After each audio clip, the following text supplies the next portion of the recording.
You're listening to Arsenal Pass, a flesh and blood podcast for players by players. And all about strategy, leveling up, and the latest news in the world of Rathe. Welcome to Arsenal Pass. Hello everybody, welcome back to episode 30 of Arsenal Pass. I'm Brendan Patrick, joined always by calling champion Hayden Dale. Hayden, how are you doing? I'm good. Just thinking about the fact that we're in the 30s now. It's all downhill from here for the podcast. Oh, really? I thought you were talking about my age. I was like, dude, that is rude. But for those of you who don't know, Hayden is actually currently cruising at an altitude of X thousand feet. I'm, for some reason, blanking on how high airplanes fly, but he is flying over to the United States. I think when this releases, he's actually landed, but he's only been in the U.S., or at least landed in Orlando here for like a couple hours. So we'll just say he's flying. Anyway, Hayden. Can you, first of all, I need you to guess how high does a plane fly? Yeah, gosh, I just got to remember when they're like, is it 15,000 feet? No, much higher. You might 32? fly to... Yeah, 32 is generally what you're flying at when you're flying domestically within the US. You'll be around 32, 33, 34, depending on which flight path you're on. But I will be flying at around 37,000 feet at some points on my way to the US. So there you go. Anyway, before my intro was hijacked, this week we are going back to one of our class deep dives. So this episode, Hayden and I dedicate an entire episode to breaking down a specific class and constructed, with a focus on core fundamentals, ways to build and play the hero, key cards, strengths and weaknesses, how to win with it, and ultimately how to beat it. So our fifth installment is the villain of Flesh and Blood, the Runeblade class. Yeah, what a turnaround, right? I mean, you wouldn't have been saying that in Arcane Rising. You would have been saying the underplayed, the oft forgot Runeblade, the purple man from the monastery. But yeah, I mean, it's obviously, I think this is kind of an episode that people have wanted, and I think it's really timely. Obviously, with like the growth of Briar and us coming off the back of Chain, and obviously like even Viscerai is like having a reasonable showing in this current meta. So I think it's the right time to do this episode. And yeah, I'm really excited to talk about Runeblade. So as well with our Runeblade class deep dive, our main topic of the pod today, we are splitting it over two parts, just due to the massive size of the Runeblade class and the amount of heroes. Do want to call out as well, as we talk through the cards today, which we'll get into at the main topic. We always do this for our deep dives. You can follow along on FabTCG on the card gallery. We're just looking, that's how we do it. We go through the card gallery, talk about the key cards, so the easiest way to follow along with us. Yeah, I'm just really excited for, Briar to become very popular. Maybe we see like a plunder run ban. I'm not advocating for that, by the way. And then we just go to Viscerai and just break the format again. Just make it so Runeblade is just absolutely too powerful for Flesh and Blood. It is the essence of power in the game. But Hayden, tell me about your week in Flesh and Blood. Yeah, I can tell you. Yeah, I was going to say we'll get into all that through the main topic. Week has been chaotic, to be honest. So Flesh and Blood has been a big part of this week. Testing, since I kind of made the call to go to Orlando, which literally only happened last Thursday. So I think as we were recording, or last Wednesday, as we were recording the pod last week, I just made the call. So really trying to catch up on specific, I guess, targeted testing with the team. And then outside of that, like getting myself sorted, I had to go and I had to get my visa sorted. I had to get a COVID test, things like that. Like I just had to, to organize all this stuff, get ready. So it's been a pretty chaotic week, and work has also been busy. So that hasn't helped anything. But no, I'm excited. I'm about to jump on a plane. I mean, yeah, as Brendan says, by the time this drops, I have just landed freshly, hopefully safely in Orlando. Surely, right? And you've been greeted by your long lost friend Brendan, who picked you up at the airport with open arms. You can pick me up at the airport. Okay. No, definitely not. I don't have a car. But so I'll talk about my week. So this was the first week of no pro events, which you'd think could be relaxing, but ended up just being an incredibly stressful week of testing and actually switching our deck for nationals. This is obviously in lieu of Lightning Briar performing quite well and becoming very popular. It was, unfortunately for us, it was one of the harder matchups for our deck. So if it's going to look at 20-30% of the meta, it's probably correct for us to make a change. So yeah, this week's been really stressful, and probably one of this is probably feel less prepared than I have before, but that's just the nature of switching sort of last minute, which I would consider 1 week to be. Anyway, Hayden, though, take us into the news. I was just going to say, you were switching. I was just trying to pick a deck. I wasn't even... I was at a point of not even committed to a deck, been flip-flopping around. But yeah, if you want to hear a bit more about, I guess, commitments to decks and what we are playing this weekend. We just recorded time in the round early to talk about that, and that will drop. I think it'll end up being before the calling starts is when that drops. So Saturday. Yeah, I think it's like early Saturday morning for East Coast time.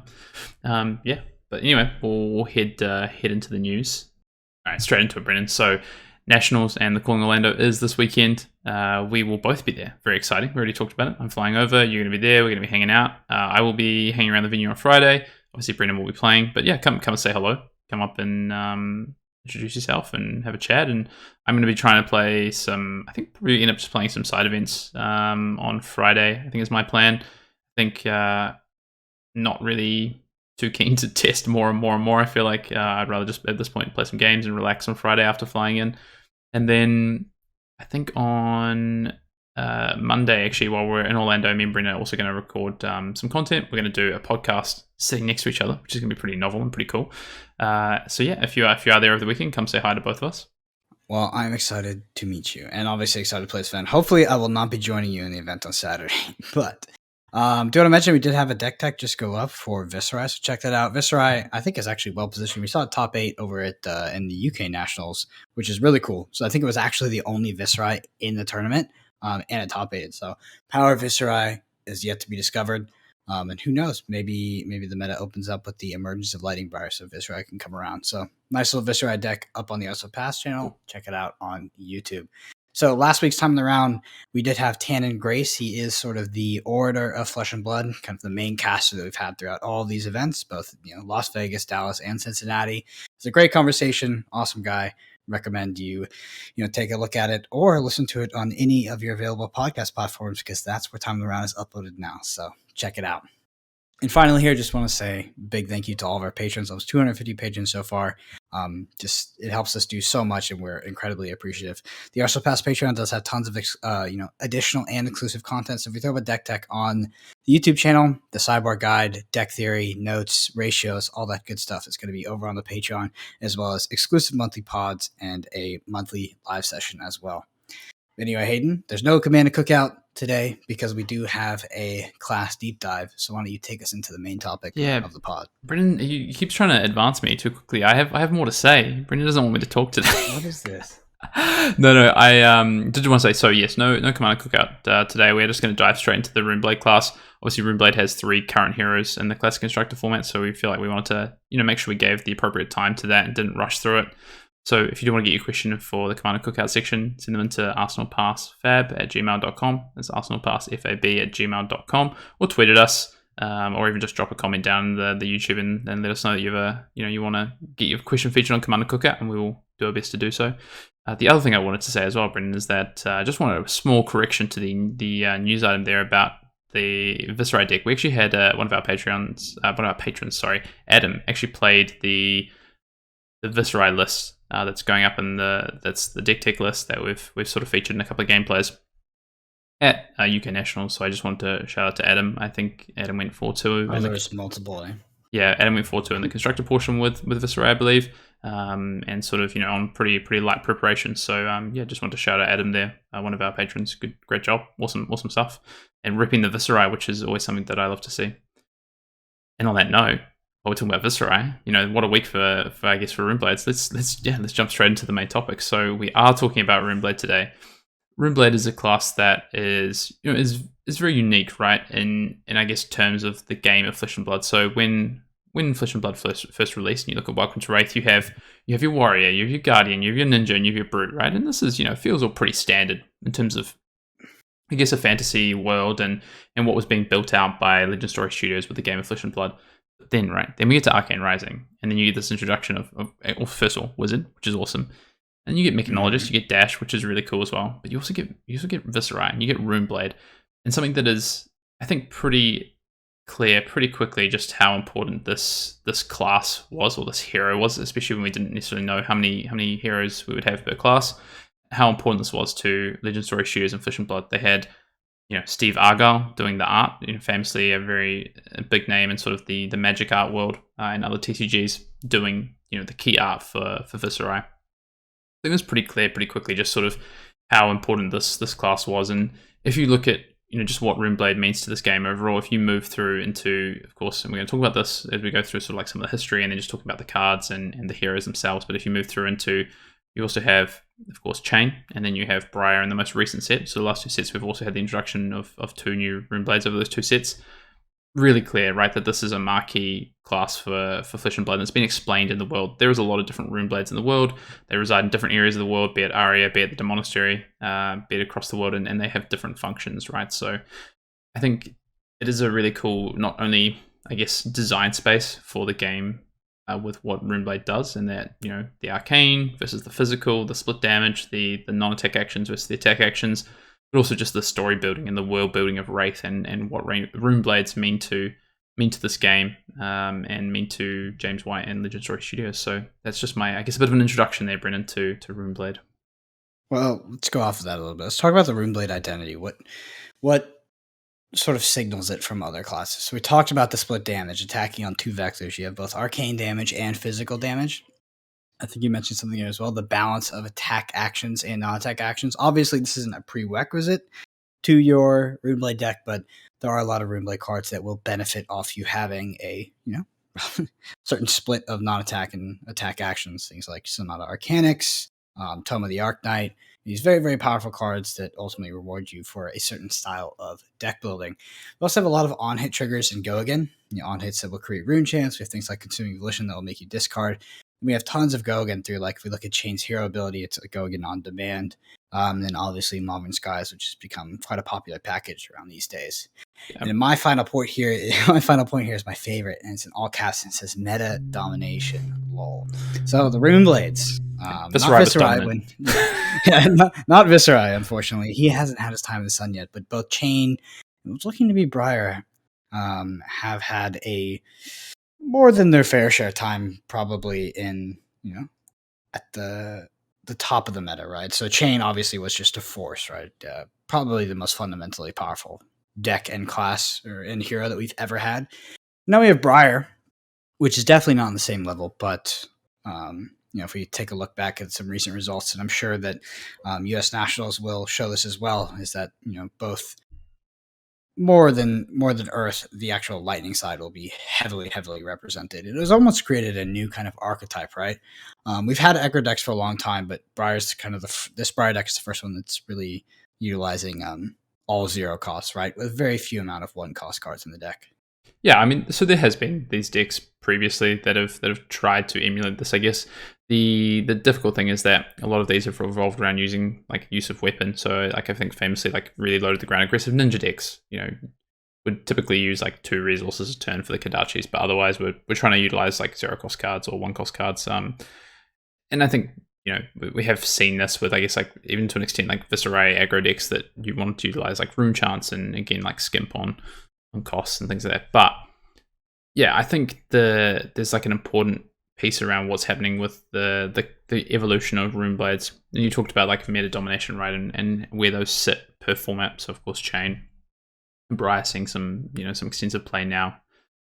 If you go back though and you talk about this like balance of attack and non-attack actions, I just wanted to touch on that first as well, because I think that is actually really core to the identity of Runeblade. And you might say, well, it's only really core to like cards like Sonata and Tome and things like that. But actually it's in like the DNA of even, you go back to Viserai. So having that hero ability, which is you play a non-attack action and you play a Runeblade action, then you get the trigger off Viserai and you can get multiple triggers a turn. And one of the coolest things about Viserai is it's not a once per turn trigger. It is, multiple triggers.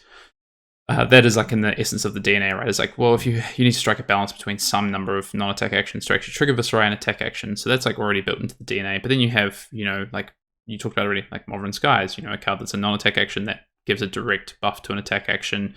You saw, I guess, even like some generics that helped in the strategy as well, with like Come to Fight or Foresight or all those, those kind of things that probably saw some play in Arcane Rising. And then you move through into Chain, and it's like, yeah, it's the same thing, right? Like the weapons revolve around that. So Nebula Blade needs a non-attack action to be played in order for it to get that +3. Galaxy Black, needs a card to be played from Banish, which is slightly different in that regard. Maybe Chain has the least amount of it, but also utilizes one of the most powerful non-attack actions in the form of Seeds of Agony. Of course, Briar it's printed on the card in terms of that balance of attack and non-attack actions, depending on what you're trying to get. Obviously, you need attack actions to hit, so you need to play those in order to get the embodiments of Earth, and then you need the non-attack actions to get the embodiments of Lightning. So, I think it is actually core to the DNA as like the balance of non-attack actions and attack actions. I think that's why the Runeblade is one of these marquee classes, is because it shows off both sides of the game, as well as physical and arcane damage. Yeah. So with that, let's head into my favorite section of these kind of class deep dive, which is the history. So, luckily, my co-caster here, Hayden Dale, is actually a big Runeblade player back in Arcane Rising. So why don't you tell me a little bit about what was it like to play Viserai back in Arcane Rising, and why was he maybe a bit underplayed or underadopted towards the end of that format, and probably during Crucible as well? So I think initially, Viserai came out. There was like a lot of hype around Viserai because it was like split damage, and you have this really cool weapon in Nebula Blade. But ultimately, I think Dash really kind of took the spotlight, and original Welcome to Rathe heroes were still seeing a lot of play with like Katsu and Durinthia, especially. And probably for Viserai, one of the difficulties was deck building and actually like play patterns. So it was quite a difficult class to play.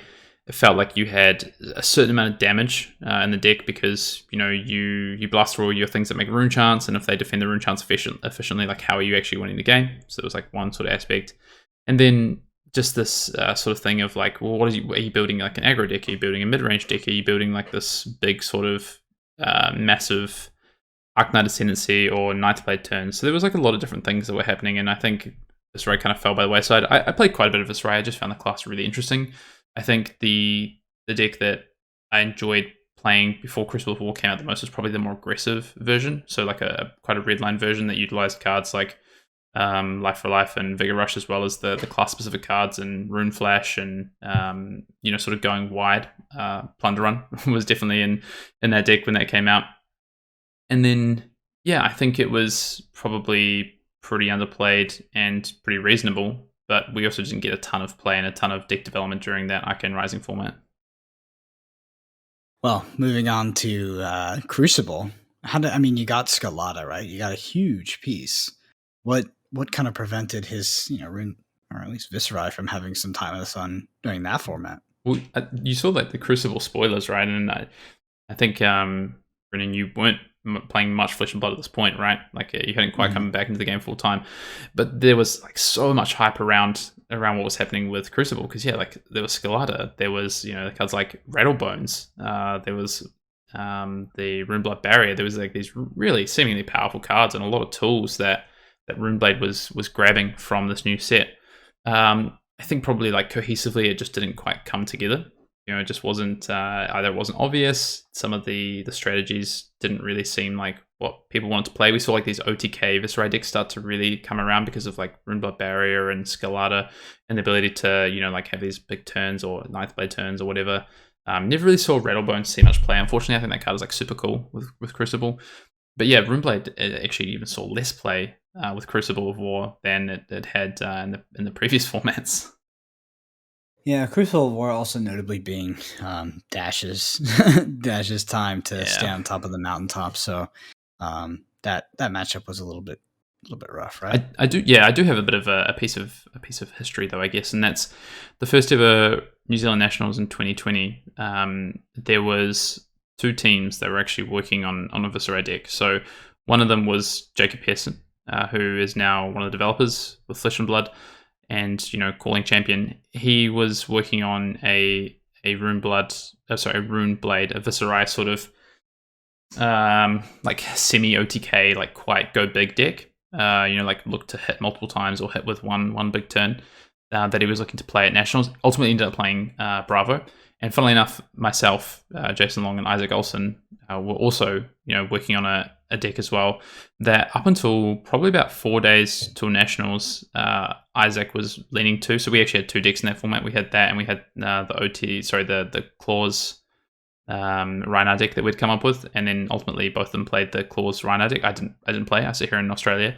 But it was very close to playing this Viserai semi OTK deck that was pretty cool. Like used like Sloggism and like these really big sort of attacks with Scalata to push this big damage and used Rattlebones for like this kind of end game, almost like semi combo where you get back like a meet and greet and then you go again and then you come in with your weapon as well. And so you're just presenting this like huge damage turn after sort of like chipping in till about mid game, and then you start setting up like a big rune chant turn. So like quite a cool deck. Just a bit of history there. Mm-hmm. And then we come into my time. So I come back to the game, and lo and behold, Chain is printed. So Chain and Monarch, like I said, like we kind of mentioned earlier in this pod, definitely the most powerful deck that I think this game has ever seen. I often, I'd said this quite a few times to some friends. An old friend of mine, Sasha, who works at the company, and he's retired. But I told him, I was like, this Chain deck really makes Drone of Brutality look like baby cakes. Like, it's not even close. Obviously, we ultimately ended up in some bans, but yeah, Chain was just so dominant in Monarch. It was actually, I think it's the only time where a deck has just been fundamentally, it seemed like almost fundamentally favored against everything in the format. The one redeeming factor about the deck for me, and the reason why I ended up enjoying it, because I did not enjoy it at all at the beginning, was that if you wanted to get your match against Fatigue, close to 100%, you had to practice a lot. And it was really hard, but once you got it down, it was very, very rewarding. And that was kind of my takeaway and something that I actually cherished from that format. That being said, it did get an appropriate ban soon after Vegas. So even though it did not win the Calling Vegas, Seeds of Agony and the weapon Dustblade, which was coming out in Tales of Aria and had not seen play yet, were both banned, but Dustblade did remain legal in Blitz and other formats. Yeah, hey, I know you worked a lot on the Chain deck with myself as well. What were your thoughts on Chain and Monarch? I think there's a point in time in history that's going to be a big learning for Flesh and Blood as a game and for Legend Story Studios as developers. And I think we've rehashed this a lot in previous pods, and it depends on when you're listening to this. You could be listening to this, in 2022, and maybe it's Runeblade is newer to you and the game is newer to you, but what happened, I guess, with like the banning of seeds was like, I think, the correct decision and really healthy for the game. The deck was, I guess, in a point, or the hero itself with the cards at its disposal and the hero ability and just with the construction of the decks you could put together was, like favored into basically every matchup, I think. And that was like an odd spot to be and not a healthy spot to be. So yeah, I think it was a good thing for the game. The deck was actually, like you say, like super fun to play and actually a lot more skill intensive than people thought. People would say like, you just kind of derp around and you play your seeds and then you play your attacks and you come in. But actually a lot of the time, you weren't playing your seeds. You were like setting up these game states, using your banish, using your life total as a resource to get into certain situations of a game where then you push through damage. And, if you kind of played this like really linear plan where you just like play out the stuff you banish and you just play like 5 or 6 card hands every turn, then yeah, you'd probably still be really strong and you'd win a lot of your games. But you might win maybe like, let's just say if you're an average player and you played the strategy out, you might win like 55-60% of your games, right? But then if you enacted less like this more strategic approach to the deck, then you could be winning like, to be honest, like 70, 80, 90% of your games. And that's where the problem, I think, came with this, with Chain and its strategies. But you know what? Then we get a seeds banning, and I think Chain is still like a reasonable choice for both constructed formats. Probably very strong on Blitz, still actually really strong on Blitz. But it's also like still fun to play, I think. Mm-hmm. And then comes along Tales of Aria. So we have Briar, Warden of Thorns into the format. Bit unassuming at first because so immediately after release of Tales of Aria, we do have a limited pro season, yes. Right? So not a lot of people are hyper focused on Classic Constructed. Obviously, people are testing it, they're playing around, they're having fun. But I didn't hear too much about Briar or like people playing around with Brews, but it wasn't like, okay, this is broken. And then we get to Dallas and Cincinnati, and we have these things called the ProQuest. So the ProQuest is a tournament that happens on Sunday. So if you don't make day 2, you have an option of playing the ProQuest, and usually it's the opposite format. And I'm using the word opposite kind of. You'll understand, right? So if it's a constructed calling, then the ProQuest is limited. If it's a limited calling, ProQuest is constructed. So these are both limited callings and obviously constructed ProQuest. So in Dallas, the first one, very, very standard. We saw some Bolt and Sabers. We saw Bravo and Prism duke it out in the final, just like we kind of seen in Vegas. And Prism wins. Then we get to Cincinnati. 2 Briars make top 4, both with decks that haven't really been seen up until now. This gets people really, really excited. I think, right? Like people, there was some usual suspects. There was chain, all this kind of stuff up there. You're like, oh, what are these Briar decks? There was an Earth deck, which I was on, and then there was this Lightning deck that I think was actually created by a guy named Tarek Patel. And this is sort of the time in Flesh and Blood's history where I think Red Deck Wins was discovered. Right, Hayden? Yeah, I think basically, if you've ever played Magic or even if you played other TCGs, like the hyper aggro decks, like this is basically where we are at this point in time of recording with the current versions of what Briar's looking at doing with Lightning. But Briar, first of all, really interesting hero for the dual element aspect, and I actually think that as we move through into some past this point to some more maturity in the game, that Briar is going to be a really interesting hero for its ability to probably at some point go into like a dual fusion deck, a dual element deck. We might see more Earth come around. Channel Mount Heroic is a bit of a silly card, really cool card though.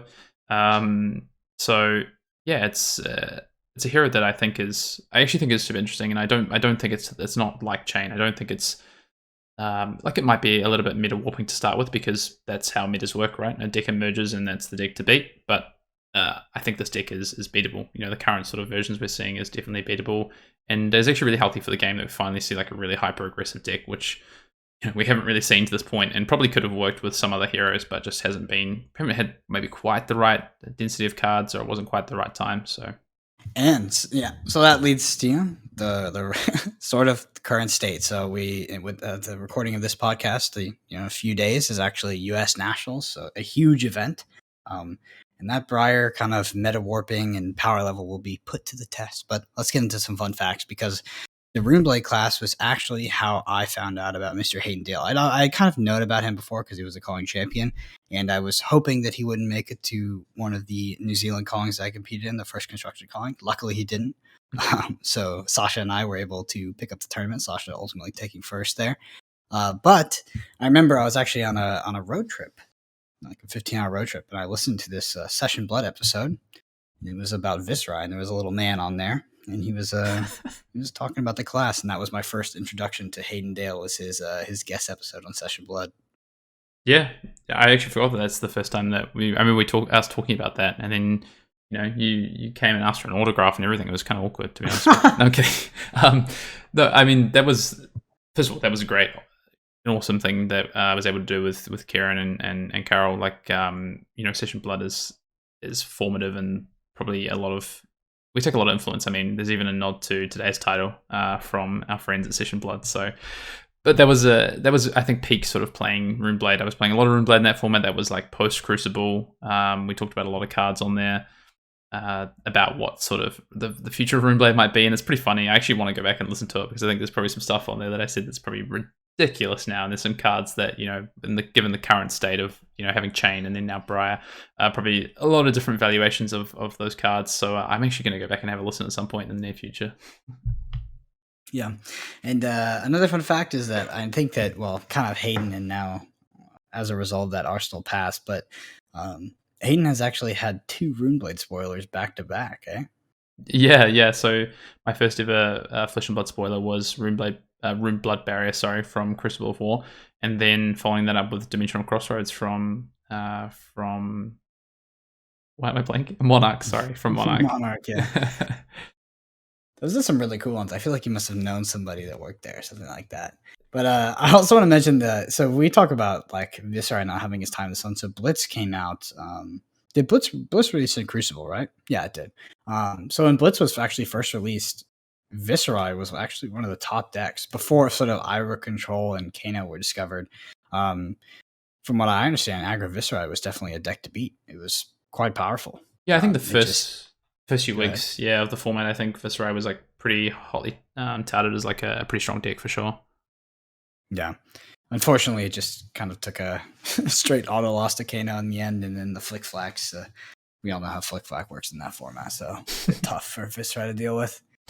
Yeah, but then we got the OTK deck, right? So that was kind of and say we'll probably talk about this about the deck sort of nature and the structure, but that was the the Viserai deck or the Runeblade deck that was prevalent in the first season of skirmishes and even into the start of the second season, to be honest, because of its ability to target Ira.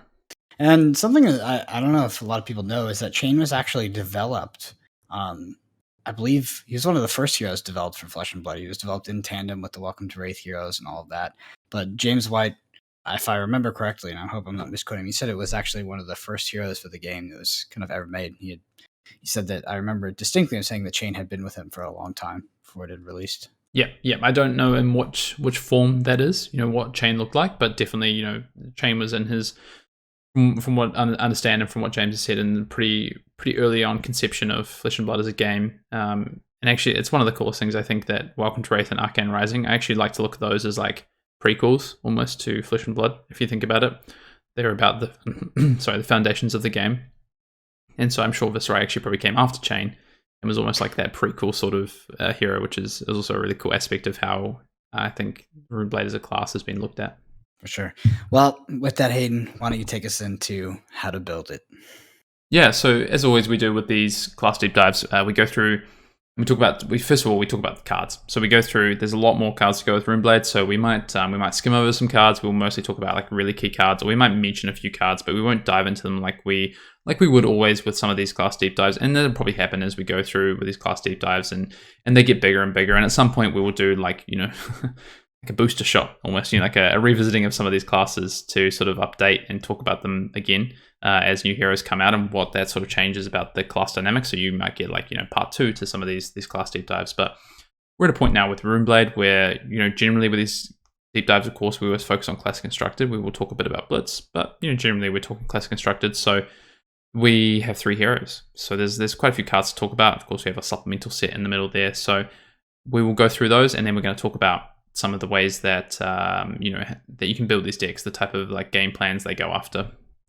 But without any further ado, should we get into talking about some of these cards? We're going to start with Arcane Rising, Brendan, and I guess the first thing that I want to talk about, because it's a piece of equipment and it's really important, and the class still plays it day in day out, and that's Grasp of the Arcanite. Yeah, Grasp of the Arcanite is such an awesome card. Obviously, like when I first saw it, I was like, okay, this is just a great blocking card, but obviously it enables just so much in Runeblade, especially when we're talking about cards that will benefit from the on hit of a rune chant. So if you've dealt arcane damage, kind of a very key phrase in Runeblade, and the rune chant the rune chant off Grasp allows you to do that a lot. It's a very interesting piece of armor. What were your kind of initial thoughts when it first was released? It has like a lot of, I think as we've gone through and we've had more Runeblades come out, more cards come out, more sets come out, the utility of Grasp of Arcanite has continued to grow, and it's continued to diversify what it does to the game. So initially, Grasp was like this really important like piece that you would often use on turn 1 to help you set up rune chants. It would help you sink extra resources in, so which is not something we really have in Flesh and Blood, is like a way to sink resources. It's not really that common, so Grasp is really cool in that respect. And then as we've gone along with Chain and then now Briar, of course, there's different things. So we've got Crucible of War, and we're going to talk about some of those cards soon, but some of those things that had like on-hit effects, or if you've dealt arcane damage this turn, then Grasp became an important tool of being able to create those rune chants, because, you had less access to efficient arcane damage or regular arcane damage, I guess. So Grasp was used from that perspective. So yeah, it's a piece of equipment that's like really key to Runeblade. It's going to continue to be really important for Runeblade. It's still, of course, also defense for 2 and defense for 1, which is really important. So it is a really strong piece of just defensive equipment, but also has this really cool like utility piece. So all the Runeblades can make use of that, I think. Mm-hmm. I think Absolutely. The next card I want to talk about, which kind of works in tandem with that, before we talk about some of like the specializations, is Mordred Tide. So Mordred Tide, when Arcane Rising released, and like Viserai was like the main go-to, I guess, well, only go-to, sorry, of Runeblades. But even if we talk about these cards specifically, Mordred Tide interacts like very heavily with obviously what Viserai is trying to do. So I don't think I've ever seen Mordred Tide played outside of a Viserai deck, because Viserai is the rune chant hero, right? He makes rune chants as part of his hero ability. But Mordred Tide was like this card that, on the face of it was like, oh yeah, this seems like reasonable. But actually, when you dive into it and you start to think about, like in-game setups and big 5-card hands and the ability to like push big damage, Mordred Tide is like one of the best things that a Runeblade or Viserai, can do. You have all these cards that make rune chants. Mordred Tide adds on to that. It also amplifies your hero ability. So if you're able to, go wide on a big turn with a couple of non-attack actions and a couple of attack actions, Mordred Tide could be getting you like 4, 5, 6 different rune chants, which is, of course, that's all split damage as well. So Mordred Tide has like a really high ceiling, as well as being a potential setup card for some of like the Arknight Ascendancies of the world or the Ninth Blades, and really enable these like big sort of OTK or semi-OTK strategies. Yeah, and like you were saying before we talk about the specializations, the specializations. I just totally slurred my words there. But let's talk a little bit about it, because Become the Arknight is just, such an awesome card. I mean, I remember that was one of the most kind of the age-old question is just like, what do you fetch off the Become the Arknight? But just talk to me about this card in sort of a fundamental sense. Like, what is it doing and what is it allowing Viserai to do? Like, what is its kind of macro function in Viserai? Yeah, first of all, this card has some of my favorite art in all of Flesh and Blood. Actually, if you peep behind me in some other videos, I have Become the Arknight art sitting behind me. I think it's a fantastic piece of art. But yeah, I guess the use of this card is that I think it probably was really underutilized or wasn't understood properly in Arcane Rising with Viserai being around. But it actually enables you to consistently play these. It goes and finds your Mordred Tide. So it's like having 6 Mordred Tide in your deck. It enables you to go and find like the attack action when you draw the dreaded and all non-attack action hand, which all sort of Runeblades hate to see. It helps you filter that out. This card can be, while it costs you because you have to discard, it goes and finds you the piece that you need. It can go and find you the big in-game finisher like an Arknight Ascendancy when you've already got an Oath of the Arknight or the Plunder Run set up in Arsenal. It goes and finds you the 9th Blade that you need to then, come in for 27 damage or whatever on your turn. So Become the Arknight, like super important card. Not only that, it's a blue that defends for 3 non-attack action. So this card is like super premium, like super above rate. And there's a reason that these cards are specializations and that these tutors are, one per sort of hero or class. Yeah, absolutely. And, the Arknight Ascendancy as well, the other specialization, really just showing off that, we talked about to be one of the key things about Runeblade, just the reduction of the cost of your attack with Rune Chant. So we see this on a lot of other cards, something like Rune Flash, Ninth Blade of the Blood Oath. But, Arknight Ascendancy in kind of specifically allowing you to cast this sometimes for free, come in for Dominate, but then also sometimes refund itself with how much you've hit for.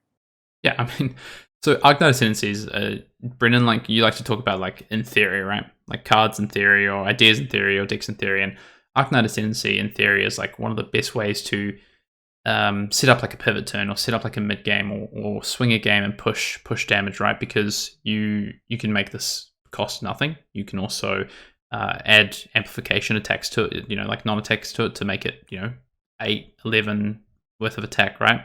And then you get these rune chants on the back of it, so you get like double your value and damage. So in like theory, this card is like amazing, right? But one of the problems with Arknight Ascendancy as the game has gone on is, first of all, we had like Unmovable, which is a really prevalent card during the time when this card was printed, and then we had just really efficient defensive equipment, which meant that, when you put all this effort into set up this card and then you get very little payoff of it because you just get met by an Unmovable or like 2 pieces of equipment plus a sink below or whatever, the return on this card is really low. So actually, it's funny, like Arknight Ascendancy is one of the cost reduction cards that has seen less play, and instead, we've seen a lot more like Rune Flashes and Amplify the Arknights and even Drawn to the Dark Dimension because they're just like super efficient, right? It's funny how the evolution of Flesh and Blood armor, like you said. Yeah, I think, yeah.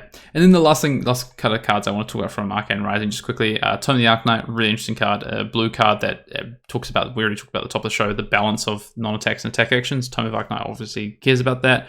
We have these attack actions that create rune chants, so enable you to continue this flow of rune chants, always have rune chants because you come in with a Spellblade Assault or a Spellblade Strike. If you play a non-attack action that turn, you're getting, triggers off Viserai, you're getting the rune chants off those attacks, and then you set up for next turn to maybe play something like a Rune Flash or an Amplify the Arknight or whatever it might be. And the last one is Reduce the Rune Chant. I think that as a defense reaction is like really interesting. It's, if you are a deck that is centered around rune chants, it's like the best defense reaction, right? It's above rate, gets you an extra rune chant. So represents a damage piece, plus it's free once you have those rune chants. But yeah, anything from your side, Brendan, you want to talk about from Arcane Rising to kind of tie it off? In Arcane Rising, I do want to head over to Crucible and talk about probably one of my favorite cards in the game, which is going to be the Bloodsheath Galata. So, Obviously, just a straight. I think at the release of Crucible of War, this was a strict upgrade for Viscerai. Obviously, you did have the option of like Tunic, and maybe Heart and Cross Trap. I guess you're in sort of a blitz match or more of a very very aggressive deck. But Scalata and Viscerai was just so fantastic to get that reduction, right? So it's allowing you to utilize those rune chants to apply this reduction now to anything that you want or any kind of Runeblade attack, right? And you if we talk about cards like Become the Arc Knight, or what we will talk about soon, Ninth Blade of the Blood Oath, you can actually get a double reduction on some of these cards. Yeah, I mean, I remember seeing this card spoiled and just thinking everyone was like thought that Runeblade was going to be, see so much play during Crucible that Viscerai was potentially going to be the best hero. Pretty early on in the spoilers, and it didn't end up that way for that format. Viscerai wasn't actually that heavily played. Some of the cards that it got were really difficult to piece together. You had this really cool ability to set up these massive end games, but maybe didn't quite have all the tools you needed in that format. It was like a really dash dominated format.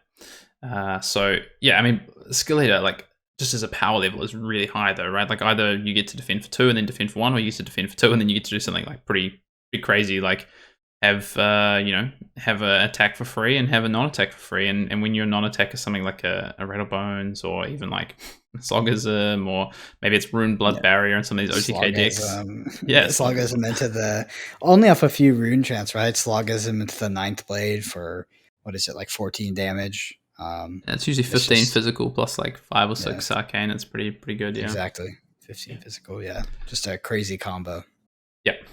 I want to talk about Northern Skies because I think this is another card that we saw spoiled, and I think is actually, now that we've moved through, has been one of the most important cards outside of the equipments and weapons from Crucible of War, and that's because it goes back to this like essence and DNA of what the Runeblade is, which is a deck that cares about non-attack actions and a deck that cares about go again, a class that cares about those two things. So Northern Skies was like, it did that, right? It forced an on-hit effect, like it gave you an on-hit effect, because initially a lot of in the first set in Arcane Rising, we didn't really have on-hit effects out of Runeblade. So I mean, we get that with Crucible of War, with Consuming Volition, with Meet and Greet, with Dread Triptych, with Northern Skies, actually so many on-hit effects.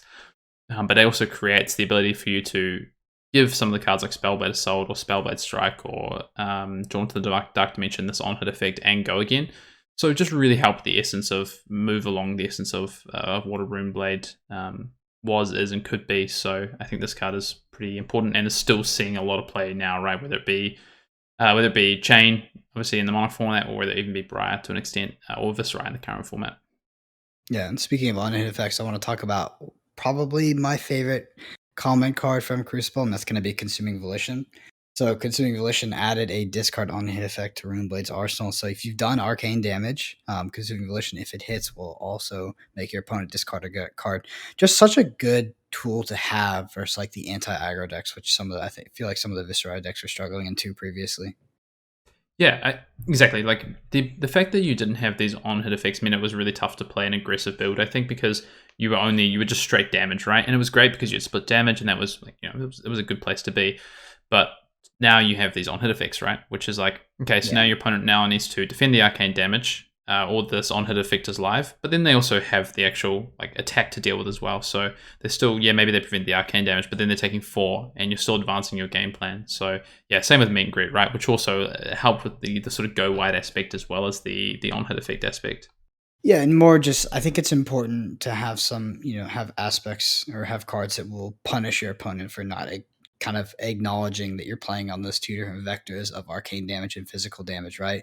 Like you need to have a reason to come equipped with the arcane barrier outside of just like the OTK or the chip in, right? So if you have these cards that, it's like, oh, if you take the arcane, it gets go again. If you take the arcane, you have to discard a card if it hits you.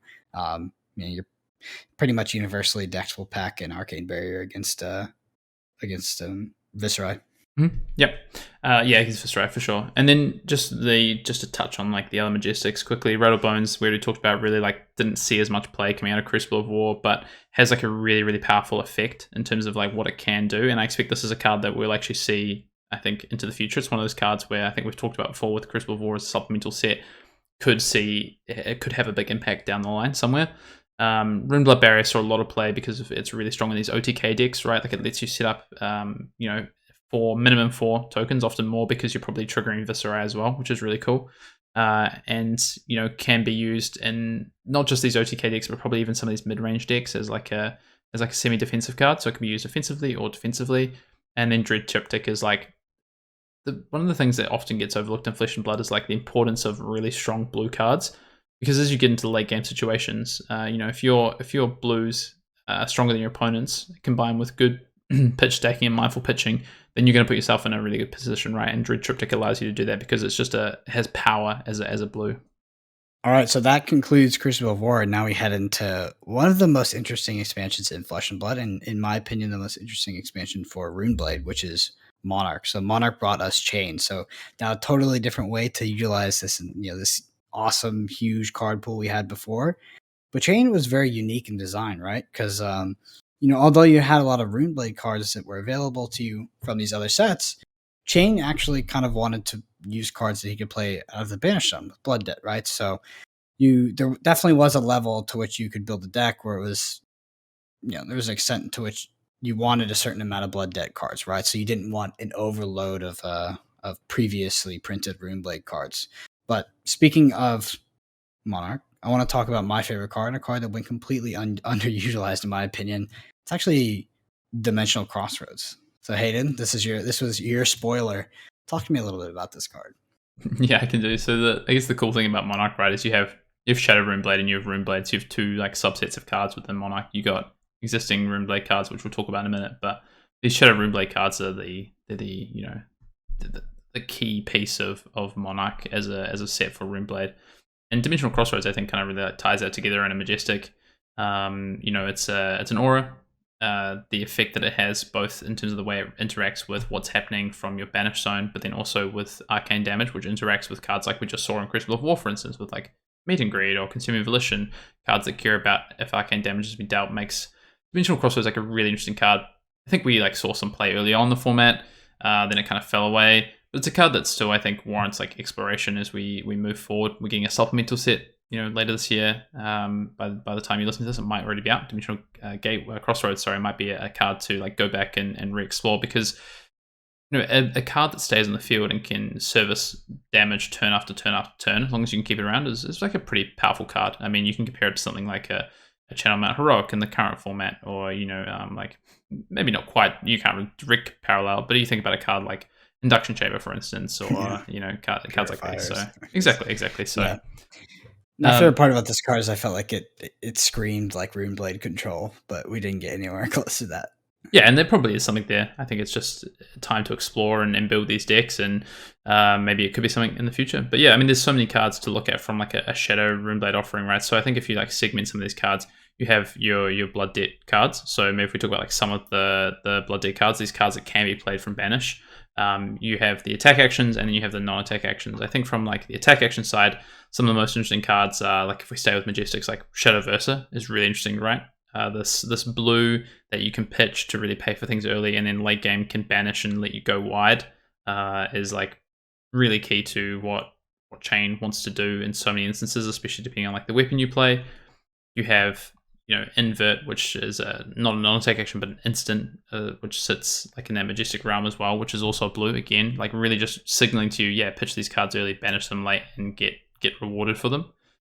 And then you have, if we stay on the non-attack action side, you have the Seeping Shadows, right? Which, same thing. You could look at the yellow and blue versions and say, pitch these early, play them late, and allow you to go wide again. Or maybe you just, play them early when you banish them, and they have pretty strong effects. Any thoughts on like the non-attack action side? I mean, there's one I haven't talked about. Of course, you haven't talked about Seeds of Agony, the infamous card that I guess that, I don't know, it's pretty much a rumor at this point, but the rumor is that in the original design of Seeds of Agony is that it would cost 1 and not 0. And they reduced the cost of Seeds to 0 to make Chain better in draft. That ended up leading to this card being a little bit pushed in the constructed format, right, Hayden? Yeah, I mean, I think that's. Most of that was confirmed in like the statement when Seeds of Agony was banned. I think the only kind of conjecture around that is like, did it cost 1 originally? But it sounds like it. Yeah, I mean, Seeds obviously was like pivotal to what Chain did in the previous class constructor format with Monarch. Super efficient in terms of the way that it would allow you to both like enable early game plays with like something like a Nebula Blade plus your attack actions, allow you to play like your Bounding Demigons and your, up your Rip Through Realities, allow you to play, something like Rip Through your Rift Binds, but also allow you to play your Rip Through Realities and force that arcane damage through potentially. And obviously just really efficient late game for building these massive Rift Bind turns. So Siege was like a really pivotal card to that format. But moving forward, when we look at not having this card in the format, the attack actions probably stand as like Head and Shoulders kind of the most important blood deck cards, or played from banished cards in what Chain has to work with now. And I think probably you look at it now and you say like a card like Bounding Demigon is one of the most important ones. A 0 cost card that can be played, attack that can be played from banish. As long as you have fulfilled that requirement to play an attack, a non-attack action. But at red, coming in for 4, yellow for 3, blue for 2, like it's no slouch, right? Like that's a pretty important card in these current Chain builds. What's funny is I actually think that Unhallowed Rites, so another attack action from this set, it's probably one of the most interesting cards in the game, like in Flesh of Blood. So we had a card called Drone of Brutality that used to go on the bottom of the deck, and there was no condition for that. It just went on the bottom of the deck. It was recycled. Unhallowed Rites also has no condition other than being played and there to be a target to put something from your blood debt on a non-attack action with costs whatever depending on what Unhallowed Rites you're playing on the bottom of your deck. And that seems like it gets really, really close to like breaking the rules of the game, kind of like Drone did. So yeah, if we look at a card like Rites of Replenishment from Tales of Aria, it actually has to meet 2 criteria, right, for there to be any kind of recursive effect or recycling a card back onto the bottom of your deck. Both one being arcane damage, the other one being fusing. So I think it's it was mentioned. To be fair, it was mentioned that Unhallowed Rites is on the watch list to be banned, and it is pretty much exclusively for that reason, where it gets pretty close to having a Drone-esque effect for not requiring you to do much, right? Yeah, I mean, Unhallowed Rites is a card that, there's a few of these that still float around, but some of them have been banned. That breaks kind of the rules of what Flesh and Blood has in terms of like the value equation and what cards can and cannot do in terms of like recursion, like you say, Brendan. So Unhallowed Rites is definitely one of those. It's one of my favorite cards, I think, from Monarch. And I think, yeah, it's really important. Okay, well, I guess outside of that, any other cards you wanted to talk about in Monarch? Surely we have to talk about Riftbind, right? Because, I mean, Chain's initial endgame was nicknamed the Riftbind strategy, right? The Riftbind endgame.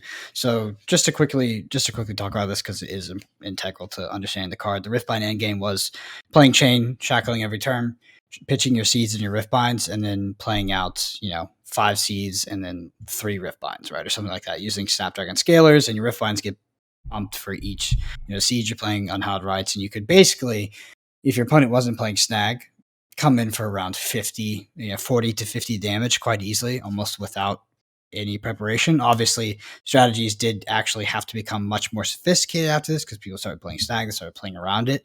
But initially, the Riftbind endgame was kind of, you had this hyper aggro deck in the form of Chain, but then it had this inevitable endgame through Riftbind pitching as well. Yep, and probably the only ones I wanted to quickly touch on, we talked about Rip Through Reality, but I actually think that card is like a pretty important piece to Chain's sort of current plans, because your attacks now, you kind of need some ability to go a bit wider, I think, with especially if you're going to play something like Rosetta Thorn.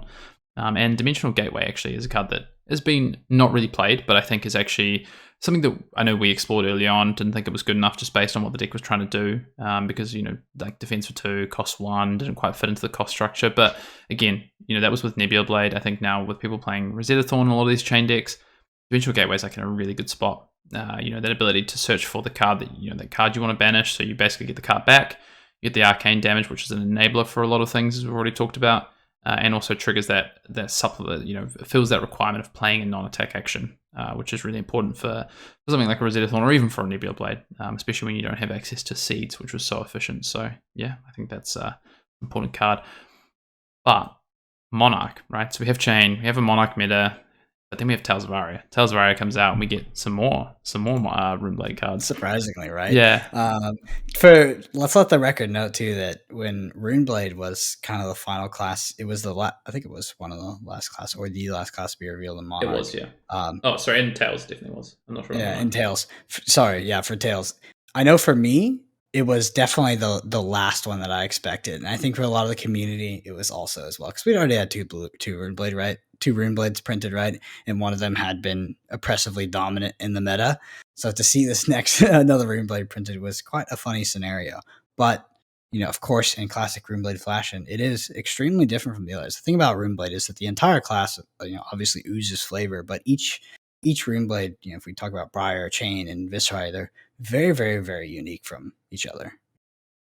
Yeah, I mean, they are and they aren't, right? Like it's funny. So they still have a lot of this the Runeblade DNA, which is the split damage piece, the non-attack actions and attack actions matter, the sort of go wide or go again aspect to a lot of what they maybe want to enact. Although Viscerai kind of breaks some of that with the go tall package, but Chain and Briar really share a lot of that, I think. Although maybe Briar, I feel like Briar is like a bridging piece. It kind of bridges some of the things that Viscerai did and some of the things that Chain did to bring it more in the middle, because of like you have Earth and Lightning, which if I was to say Viscerai feels a bit more Earth-like and maybe Chain feels a little bit more Lightning-like just in terms of the play styles. So yeah, I think they are different in the fact that they obviously have some different like play patterns. There's different things that matter to them. They have different hero abilities, so different cards are more important in those decks, but they also do share a lot of overlap, which I think is really important, not for just flavor-wise, but for continuity of the game, and also really cool. Yeah, absolutely. And then what comes with Tales of Aria is my favorite piece of equipment in the game by far. I wanted a Runeblade. Yeah, I wanted a wizard in Tales of Aria. I didn't get one, but I got the next best thing, which is the Spellbound Creepers. A piece of armor that lets you play at instant speed, a non-attack action, get that action point, blow out your opponent. There's nothing quite as satisfying as playing a Channel Not Heroic at instant speed. Just totally surprising the opponent, getting another action point, getting another huge attack. But this piece of armor in particular, Hayden, I think is one of the, it's one of the bigger build around armor pieces in the game. 100%. I think since we saw this card, I've probably been banging on about this to you for a very long time, Brendan. But Spellbound Creepers is, one of the most sort of defining cards I think we might see out of this format long term. It has, I think the ability to build around this card is huge, like you say. The value you can get from this card is massive, and then the fact that this still has Blade Break and is still like a relevant piece of defensive equipment, which gives it some upside over Snapdragon Scale, is just naturally, I think, is really cool. Like you do have to work, I think, to get a good return on Spellbound Creepers, but that kind of work you put in can also mean that you get like some really, really significant return on investment for your Spellbound Creepers. So I think it's a really cool design aspect as well. It continues that theme of, your attack actions matter and your non-attack actions matter, because obviously, you're playing the non-attack action off the attack action. And there's some really cool interactions that you can play with Spellbound Creepers, like, Plunder Run or, a lot of these zero costs that effectively get you an effect and then also get you the action point, which is really cool about Spellbound Creepers. And your arcane damage matters, very notably. Yes, so course, the arcane damage that you do to your opponent is integral to actually keeping us around and getting more value out of it than just the one card. So pretty much everything Runeblade just baked in, but then they add a little bit of wizard by making it instant speed. Exactly. Made me a very happy camper. Yeah, and then if you look at, I guess, while we talk about just pure Runeblade cards from the set, while we're talking about the equipment, you've of course had like Sing of Sorcery, which is, I think, sits alongside that, right? A non-attack action where arcane damage matters and attack actions matter. It's like kind of, again, that intersecting point of what a Runeblade is trying to do. Again, it's a blue. I think you see some of these blue cards and they really signal that they can be set up for in-game purposes. Pitch this early. You can set this up with like a really big go wide turn, maybe with some like amplification. Of course, you have, a card like Ball Lightning, or you have a card like, Meet and Greet that can really utilize something like this. These even Consuming Volition, these things that have like on-hit effects. And then you have, Sigil Suffering, which is another defense reaction that we now get for Runeblade, which has a really cool interaction with arcane damage again. But is different from what we saw with Reduced to Rune Chant. And then Singeing Steelblade, which is, if you look at something like Vixie Malice in the last set, which we didn't actually touch on, but is very similar in that way, except that you get to a breakpoint on 4, which is obviously more important than Vixie Malice at 3, with a card when you've got a set like one with Briar, where dealing physical damage does matter as well. So yeah, Singeing, really interesting card. I think that when you talk about Singeing Steelblade, that its most relevant comparison is actually Arcana Crackle. Yes. Okay. Sure. Fair. So Yeah, the 0 for 3 at the 1 arcane. So this is, bumping you up to that 1 cost, which, now that we're playing Lightning Briar that plays a lot of 0 cost, we realize how much that really is. But at 1 cost, you are getting to the breakpoint of 4, which is just so much more than 3 often. But let's talk about some of the really defining cards, right? The elemental cards. We can't say much without talking about Channel Mount Heroic, right? Channel Mount Heroic is just one of the craziest Flesh and Blood cards I've ever seen. And just the value in terms of pure numbers that you can get out of this card is just fundamentally like so overrate, right? Like getting like a +9, out of all of your attacks, whether you keep it around for 1 or 2 turns, you can do that actually on 1 turn, or maybe +12 you get on those 2 turns. That's just unbelievable, right? Yeah, I like how we go straight to just talking about the element card, not the elemental Runeblade cards. But yeah, I mean, and there's a reason for that. It's because Mount Heroic is like really, really strong, especially in Briar, when you can find this middle ground between the I think it shines best in like a deck that can do both lightning and earth things, in terms of that it can go wide and also care about embodiments and things like that. It's just tougher to set up in those kind of decks where you're looking at like a dual fusion. But the return rate on that, if you keep it around for 2 turns and you play 3 attacks, I mean, that's 3 for 9 off 1 card. It's pretty impressive, and can be potentially oppressive as well. So really, really powerful card. But I guess, honestly, Hayden, I've been playing so much Channel Mount Heroic, I forgot that it wasn't a Runeblade. It just fits so well in Briar. I was just like, this spiritually, it's a Briar card. You can play it in old time, yeah. But if you look at the elemental Briar cards, and we stick with Earth because we've just been talking about Channel Mount Heroic, and that's obviously like a really like a factor to take you to an Earth Briar build, right? Well, why don't we look at some of the Earth cards that are also really important? So you have a Majestic in there in the form of Force of Nature. So again, I just want to point this out. Another blue that probably pitches early. You can see at the bottom of your deck, and you can set up this kind of like almost combo-esque piece with Force of Nature, with like an Earth card for Fuse, plus maybe a few attack actions that go wide, for instance, that allow Force of Nature to be really impactful and have this really big payoff. Is, I think, really important. So you have the lightning side to that as well, and Flicker Wisp, which it does a similar thing. It's a yellow, so you could argue that again, it's sitting in that sort of ground of being able to be pitched and set up, but also has just like a really strong effect of like if you fuse it immediately, it's 2 damage, and if you, because of the nature of Briar lightning wanting to go wide, it's already probably threatening a bit more damage. So that's like a really cool aspect. And then of course you have the jewel, you have Blossoming Spellblade. Which is like, I mean, that card is like super, super powerful, right? It's just it's reminiscent of what we saw with Rattlebones from Crucible of War, but just a bit more of some harder requirements in terms of setting it up and executing on it. Yeah, I mean, the ceiling on Blossoming Spellblade, I think, is yet to be kind of discovered. It's massive. It's a fascinating card. I do want to add a little bit of nuance in here and just say that Force of Nature with Channel Mount Heroic, as we talked about them so close together. Oh man, chef's kiss. That is the best combo in the game. I have OTK'd my opponent, so 1 turn killed an opponent with a Force of Nature and Channel Mount Heroic on turn 1. It is just crazy what that combo can do. Yep, and you have some other cards that interact really well with that. Like you have Explosive Growth, right? Perfect card that interacts so well with that. And Earth, like the cards. We're sticking on Earth here for a second, but it's just like super synergistic. And then you have some really interesting Earth cards like what's the 0 cost one? Oh, I'm just blanking now. That gives you +3 or +4 if you fuse the attack. Weave Earth, and then you've got of course Earth or Surge. So you have these non-attack actions, and then you have some reasonable attack actions as well. And then if you move over to the lightning side, right, you've got a card like Rites of Lightning, which is like super powerful. Oh yeah, just that. I mean, meet and greet-esque, where you have to have done the arcane damage to get the go again. But just getting back to those core Runeblade concepts, where your opponent has to make the choice, right? Do I commit an entire card? Often what is entire card? Sometimes you can tunic resource it. I know. Do I commit an entire card to stopping this arcane damage, or do I suffer the consequences? Which is like he gets, my opponent will get go again on this card. There might be a discard effect on this other one. All these kinds of things. Yep, and especially if you've got Spellbound Creepers around, you might be able to find a way to deal some instant speed arcane damage. Maybe not quite yet, but in the future, we'll see what happens. And then, Veil of Flash, which is probably the other card I would call out as well. It gives you this like mini Spellbound Creeper ability, right, on a stick, which is also just a good rate. Like red 1 for 5 attack is just strong. I'll let you talk about the Earth cards to round it out, and then we'll move through on to talk about some weapons and then just the class sort of builds. Yeah, so I think my favorite card in Earth for Runeblade is actually Stir the Wildwood. It's a bit vanilla in what it does, but I mean, it's just such a fantastic. Like, I mean, we're talking 2 for 9 often. If you could do the arcane damage, I mean, this with Bramble Spark is just kind of your cream of the crop little 2-card combo. But yeah, I mean, Stir the Wildwood.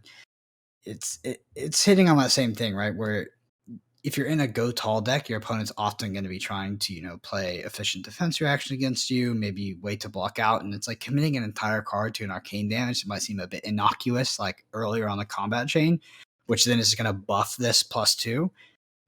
Just really, really strong. One of my favorite things about Runeblade is just that, having to make that decision to block that arcane damage when you have so little information. Yep. Yeah, I really like Bramble Spark is like a really super cool card as well that I enjoy playing. Yeah. Okay. And I already mentioned it a little bit, but there is also Rites of Replenishment, of course, that recursive effect on the world. That card so far I have been a bit less excited about, but obviously I think that if you can, it has like a massive kind of toolbox potential, right? If you find yourself having a hard time against fatigue matchups, you want to set up certain ungames. This card Rites of Replenishment can help you tuck cards from your graveyard back on the bottom of your deck. Which is important in a deck that's, again, we talked about this at kind of the top of the main topic, but is like as you're burning through, these things that deal arcane damage, they might not be super efficient from like a trading card standpoint because your opponent can just use resources, pitch cards to prevent the arcane damage. Sometimes, running out of gas is like a real threat, but a card like Rites of Replenishment, a card like Unhallowed Rites we already talked about is like, really relevant for preventing that from happening. All right, Brendan, I think we're going to just touch on the weapons, and then we're going to talk about just give an overview of the styles of decks, and then that's going to be part 1. And then in part 2, we're really going to dive into, how to play the deck, how to build the turns out, how to win with Runeblade, and then get into matchups. So let's talk about the weapons. Of course, we had Nebular, which is the first weapon, really efficient, in terms of when you're building around these non-attack actions. 2 for 4, but threatening effective 5 damage because of that rune chant, right? And that rune chant can also enable a future turn, which is really important. Yeah, this was kind of the killer card in Chain, because you had the seeds for 0. It was so often that you would be able to play your seeds out of Banish for 0. You would pitch your 1 blue. You would play your Meet and Greet out of Banish for 1, and then you have the 2 resources left over to swing the Nebula for 4. That and the on-hit trigger. Keep that, get that rune chat for the next turn, and maybe the next turn you draw the Meet and Greet. It was a brutal combination of cards, and it was all kind of enabled by the Nebula Blade.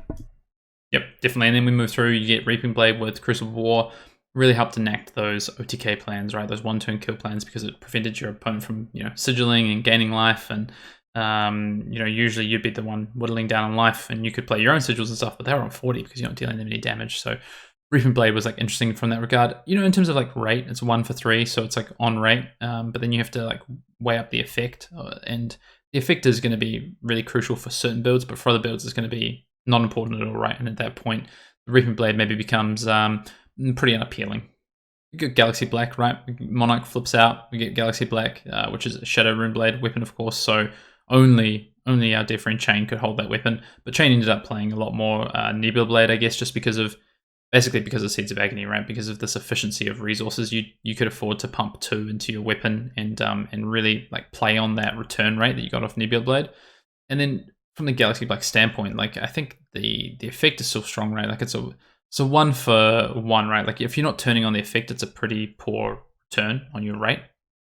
But because of the way that Chain is built, it's pretty easy to turn on that Galaxy Black. Generally, you're going to be turning on that effect. So I do think with Seeds moving out of the format, Galaxy Black comes into a point where it's pretty close to unplayable, I think, unfortunately. Like it is the weakest of the weapons, I think, even more so than like a Reaping Blade, or we'll talk about in a second, Dread Scythe. I think Galaxy Black Rosetta just does it better at this point.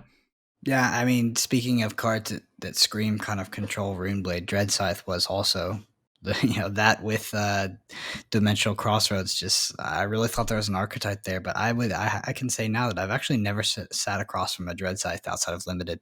I was going to say, yeah, Unlimited. I mean, definitely like kind of messed around with the idea of using Dread Scythe, and I think there's probably some decks out there that, we already talked about these like really heavy blues, these blues that can be really strong, set you up for like in-game potential.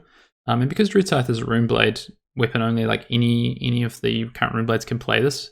So there's probably a deck out there that, controls the game really early, sets up this like really strong in game with some of these really powerful blues, and can probably really leverage Dread Scythe because it's pretty efficient, right?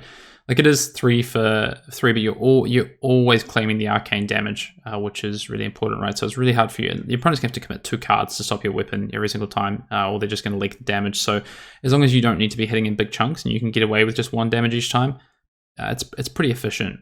So it really comes down to just what does the rest of your deck look like, and then how do you play off the back of that weapon into the late game. So nothing currently, but I'm sure we will see it, and it's a cool place to explore. Really feels like a weapon that was maybe printed for a future time. But speaking of weapons that maybe shouldn't have been printed for any time at all, let's talk about Dustblade. So Dustblade was banned before Tales of Aria was even released. I think that they the kind of the public statement was that it was a bit untested. But yeah, that I know that in our initial testing and the testing they've heard from other players, very early before the set was released. You could obviously get the card on like Tabletop Simulator or something like that. It was a bit broken and chained. So we talk about the idea with chain is that he would get punished by having to mill out his deck and could get fatigued. Well, already that theory did not work, and chain could beat that strategy quite consistently. Well, Dustblade just made that 100 times easier. So and I would have been quite interested to see how good it would have been in like something like Earthbriar or Viscerai and all that stuff. Yeah. I mean, you can still try it on Blitz, right? So give it a go. If we talk about Rosetta Thorn, so let's round out the weapons. Rosetta Thorn is, I think maybe a bit too good personally. I think Rosetta Thorn, it fits so well into Viscerai, which is really cool. I like that aspect. Obviously, Briar, utilizes that weapon really well, but it just is the essence of what a Runeblade wants to do, right? Play a non-attack action, play an attack action, play Rosetta Thorn. Like that is kind of, it's a pretty that's the basic game plan of a Runeblade. And I think that's a big part why Rosetta Thorn is, to be honest, not linked or not locked to an element, is because of that, the fact that Rosetta Thorn fits so well with what the DNA of just the Runeblade class is. Yeah, I totally agree with you. It's unbelievably good, right? Can you not just disagree with me one time? Well, if we weren't talking about Rosetta Thorn, it'd be a lot easier, because when you're able to use 1 resource to come in for 2 arcane and 2 physical, it's just absolutely unbelievable. We all felt the power in limited from this weapon, but in constructed, I mean, it's still there as well. Like it's incredibly strong, and like you said, even if you take it back to a hero like Viscerai, it just slots in. I feel like better than any of its predecessors. Yeah, I actually think Rosetta Thorn is at its home in Viscerai. I think Viscerai uses Rosetta Thorn the best. I'm not saying it's the best Runeblade deck, but I'm saying that I think it utilizes Rosetta Thorn the best, just because of the play patterns that you're really highly incentivized to always want to get rune chance, and the best way to do that is not attack action into attack action with go again, and then Rosetta Thorn's always presenting that split damage, which Viscerai loves as well. So yeah, I it's probably my favorite thing since Tales of Aria came out, is playing Rosetta Thorn Viscerai decks. Absolutely. As we head towards the end of this first part of our Runeblade deep dive, Brendan, we're just going to high level talk about the kind of styles of Runeblade deck, just in preparation for setting us up for really diving deep into what these look like in part 2. So Viscerai, we talk about Viscerai. We have this 1-turn kill deck that we've really talked about, was prevalent in the Blitz format because of its ability to prey on Ira, look to set up a really, a critical massive rune chance and never attacking, so they could keep those. Mordred Tides, Runeblood Barriers, read the runes, etc., and then come in for 1 big attack to kill someone, right? We saw this in Cease and Constructed to a degree as well. Of course, especially with Skelata coming in. Then you have the aggressive decks, right? So then you have these low to the ground aggressive decks with Viscerai, which are utilizing Morphin Skies, Rune Flashes, Drawn to Dark Dimensions, Spellblade Strikes, etc., Plunder Runs. And then mid-range, right? So then there's a kind of an in-between. You're probably looking to sometimes be kind of on the front foot with your weapon and a non-attack and attack, and then other times you're maybe taking a turn off, setting up a read the runes, maybe 6 or 7 rune chance, and then coming in with a really efficient attack and pushing multiple sources of damage with probably on-hit effects for a 1 big turn. And you might do that every maybe 3rd turn, for instance. That's kind of the mid-range deck. What about Chain? Talk to me about what Chain looks like. Yeah, I mean, so Chain is funny because Chain is, I guess in definition, an aggro deck, or was an aggro deck, right? But that deck also played very strong into the mid game and especially strong into the late game as well. So it was an aggro deck that also had a it could play the control game plan. It could play the mid range. It could do anything. I think that calling it an aggro deck is kind of simplifying it a bit. But that being said, I think Chain was, and actually kind of probably still remains at the time of this recording, the fastest deck in the format, even faster than something like Lightning Briar. The difference is that it's not as consistently fast, right? With things like Art of War and actually hitting its banishes instead of whiffing, which is a possibility. I don't think that there's any deck that's currently faster than Chain. And just to quickly talk about back in Monarch, it's a bit different than the deck is now, but that deck, a lot of the popular lists were actually built to be explosive in the early game. So they play these generics like E-Strike and Command and Conquer. Then the mid game was quite strong as well. They had Nebula Blade, Seeds, could trade very efficiently.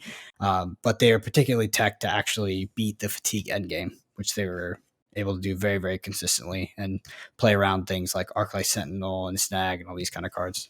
Yeah, I'd say the Chain, like in the past, has been an all-rounder. Has been this kind of like, I'd say like on the aggressive side, but could flex into a mid-range deck really well. Now we're probably looking at a Chain deck that is probably a bit more like on the sliding scale of aggro to mid-range to control, is like sitting a bit more on the mid-range side, but can still do the aggressive things really well. Just has to be a bit more thoughtful about its play and its pitch, because you can't just kind of, these seeds just kind of, just lay it all out and just kind of just play really linear and go like, shackle, shackle, shackle, flip, flip, flip, just play everything I have, because you're gonna, if you know how you build your deck, you're either gonna whiff a lot or you're gonna be set around with a ton of attacks and you're banished that you can't play if you haven't built the deck correctly. So yeah, Chain's in a really interesting spot, but also a really like a really cool spot, I think. And we did actually do a gameplay video with like a new kind of build of Chain, which I think was really fun and showcases kind of how you have to manage your blood debt and utilize maybe something like a Spellbound Creepers to help you out. Mm-hmm. Awesome. Well, talk to us about Briar to round it out. Yeah, I mean, if we talk about Briar, we've dived into this a lot with the Tales of Briar cards, but you've got the two streams, right? You've got the Earth stream, you've got the Lightning stream, and those are kind of your two probably baselines, where Earth is like a bit more bigger attacks, trying to utilize something like Channel Mount Heroic for some wider turns, but is generally like, really playing on these embodiments of Earth and can defend really well because you have like multiple non-attack actions that defend for 3 at a base rate. And then, from the Lightning side, that is really like this pure, at the moment, aggressive, go wide, low to the ground deck, mono red sort of style, if you're thinking MTG. And that is, looking to create embodiments of Lightning off non-attack actions, then use those to just continue to go wide, and then maybe like a Rosetta Thorn at the end of the chain. So it's currently what it looks like. And then you have the hybrid styles, which less explored and I think much harder to build. But those are like Blossoming Spellblade decks, and they might utilize Channel Mount Heroic as well as maybe like Channel Thunderstep as well to like enable cards to have, go again. They might even play like sort of that like mini combo that people talk about, which is like Channel Thunderstep and Tome of Fiendal to, like refuel your hand, gain some life, and continue, while playing multiple. There's 2 non-attack actions right there, right? That you create your embodiment of Lightning. So there's some really big like combo-esque turns, I think, was probably what I would coin these dual element decks as like their mid-range combo decks. So we've talked about the styles of each of these heroes, 3 Runeblade heroes. There's a lot to talk about this, and so we are breaking it down to 2 parts, so that does round out part 1 of our Runeblade deep dive. Hopefully, we want to make sure that we give a really holistic view of the Runeblade class, and we don't just kind of sprint through things and miss things out and not talk about certain aspects of the classes, or a thing that, something that maybe one of the heroes that appeals to you more or that you're looking to build. And then we also want to make sure that as we head to the future, this deep dive can be used as a tool and a resource. So yeah, we are splitting into 2 parts. We're back next week with part 2. Thank you again to all of our listeners and viewers. Of course, our YouTube page is still there. If you want to go and check us out, we have gameplays up, we have deck techs, we of course have this main podcast as well as our time in the round. We had Tannen on last week. It's just me and Brendan flying solo by ourselves this week as we head into Orlando. Of course, we will both be in Orlando, so if you do want to come and say hello, I'll be floating around the hall on Friday. Brendan will be playing, but yeah, come and say hello and have a chat. I'll be playing some side events on Friday, I'm sure, and we'll be there over the weekend. And lastly, just want to shout out to our patrons. A big, massive thank you to all that you enable us to do and for supporting us and supporting our content. If you do want to check out our Patreon, we have, additional exclusive content over there. We have, whenever we put up a deck guide that you'll see up on YouTube, Viscerai just went up this week, you can head over to our Patreon. We do have like in-depth like sideboard plans and, guides on like how this deck plays, why it plays as a written format. So you can take those and really just take the deck and run with it straight away, as well as we do an additional pod each month for our patrons. And we do a live session as well for our Tome of Fiendal, our high tier patrons, as well as we do have, our play mats available to buy and some exclusive things on there. So Again, thank you to all of our patrons. But until next week, we'll see you later.